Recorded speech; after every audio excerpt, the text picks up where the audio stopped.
Hi there and welcome to the section on using EQ to cut frequencies. This is a very basic concept, but it follows on from some of the EQing that we've looked at so far. Some people may prefer to leave this until the mixing stage, but personally I like to mix as much as possible along the way. The track at hand is obviously extremely basic, so we can really just go through each element at a time and do some simple low cuts and perhaps high cuts or boosts if need be. So when it comes to low cutting, a lot of the time you may not necessarily hear what you're cutting, especially in the context of a full mix. However, low end exists on instruments where you might not expect it to exist, such as on hi-hats, which are primarily made up of high frequency content. And this can be due to the way in which it was recorded or sampled. So, for example, a live hat recording might have some low rumble noise entering through the mic, or a drum machine samples such as 808s may come with some natural low-end content to them. Even though it's not so noticeable to our ears, these low frequencies accumulate and take up headroom in the overall mix. So there's no need for frequencies such as 30 to 100 Hz in a hat sample, for instance, and so cutting such frequencies out over the span of many different elements will allow more space for the instruments which actually occupy that end of the spectrum. So without further ado, let's go through each mixer insert at a time, starting with the kick. And I'll just load up the parametric EQ and play it.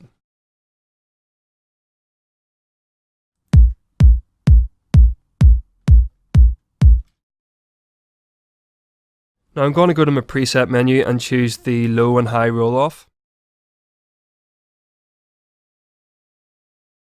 This is a quick preset I made to conserve time, which cuts everything below 30 Hz and everything above 15,000 just to begin with. We can use this as a template to perform our cuts each time that I load an EQ in a new mixer insert. It should be noted that as you get more and more into EQing, you'll discover reasons why you might not want to use the same slopes on multiple sounds, but for now I just want to keep things as basic as possible. Now for the kick drum, we obviously want to conserve the low frequency content between 30 to 200 Hz.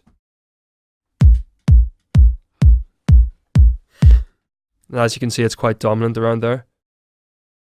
And this is where most of its energy comes from, so simply having this preset on the insert is fine to leave it as it is. There's no real high end here that I want to cut, and in fact boosting the high end in kick drums can often help it sit a little better in the mix.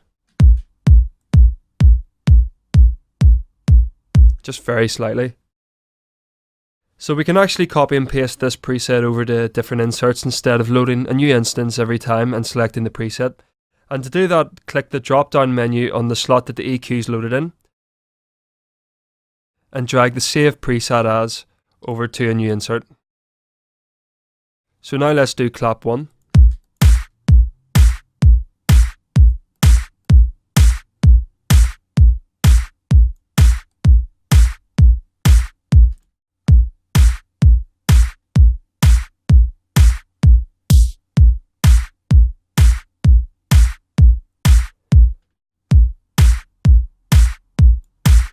So there isn't really much going on below 500 Hz, so I'm just going to leave some of it in there using a sort of gentler slope roll off. Now the clap delay channel has already been EQ'd, so let's move on to the reverb send and essentially what I call affect the effect by EQing just the reverb on its own.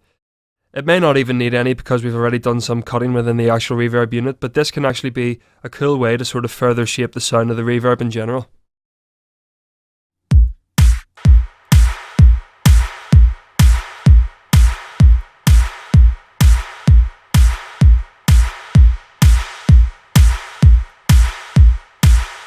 I'll just boost the high so it comes through a little better in the mix.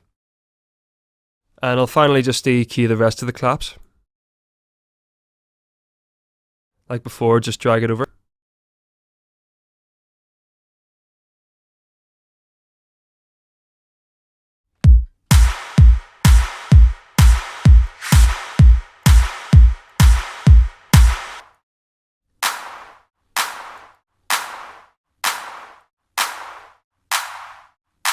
Again, there's not really much happening under around 700 Hz, so I can just cut up all the way up to that point.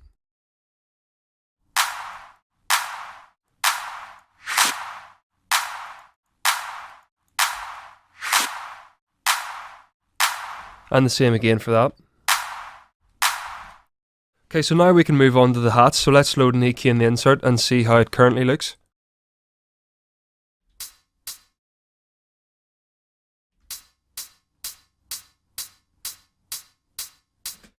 So you can see a few blips on the radar that indicate some low frequencies, and I suspect it'll be the same across all of these hats. So let's just roll it off on all 4 channels and then look at the hi-hat reverb.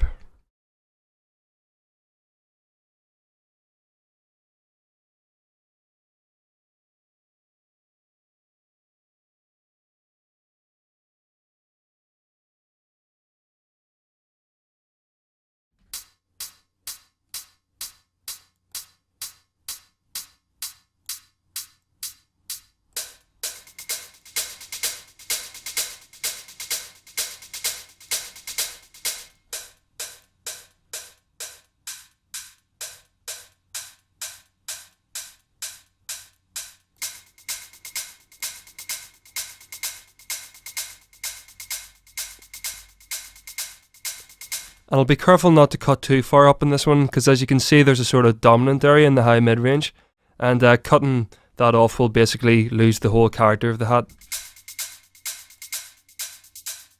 So as you can hear, it completely disappears. I'll just solo it out on its own.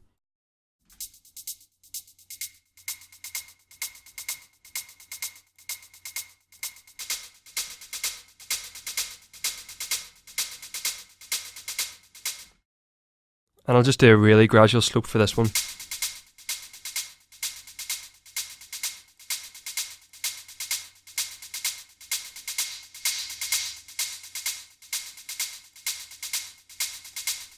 Again, just boosting the reverb to help it come through a little better.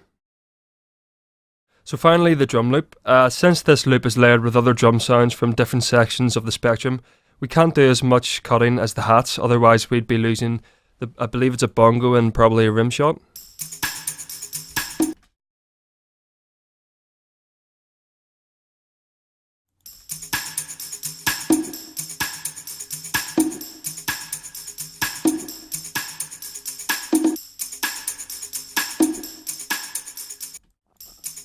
So really anywhere below 200 Hz is probably okay to cut. Now that finishes the drums, so let's go on to the effects. Now this is another instance where different spots within the frequency spectrum are going to be activated on and off, since every effects track is linked to the one insert. Let's just go back and forth between different effects positions in the playlist and decide whereabouts is appropriate to cut overall.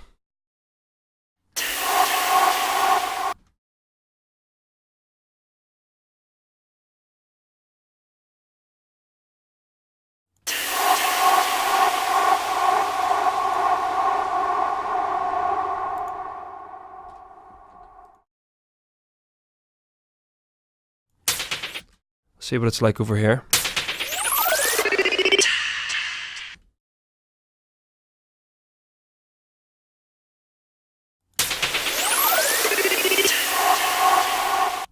So the lowest sort of frequency seems to be around 300 Hz, so it's probably fine to just roll off below that. I'm going to leave some of it in.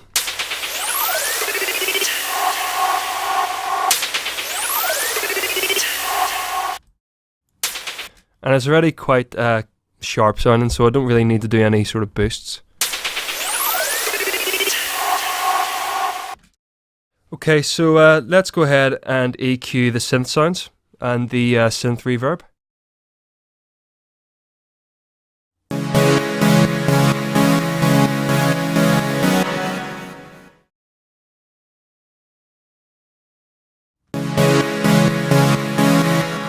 I'm going to find where the lowest note is and then see where exactly that occupies on the EQ.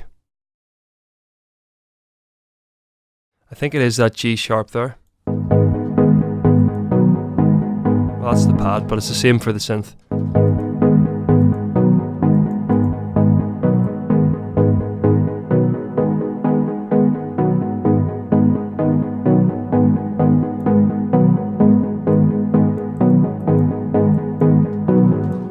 I'm going to leave that for now and probably reevaluate that at the mixing stage when everything's together.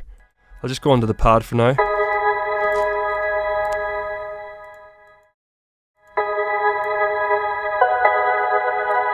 so there's really not much going on under about there.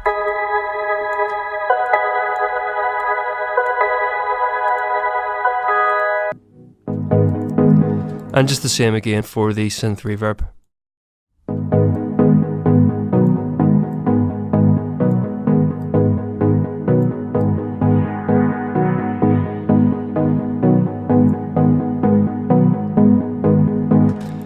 And now finally the bass, which like the kick drum won't require any cutting other than what the preset already does.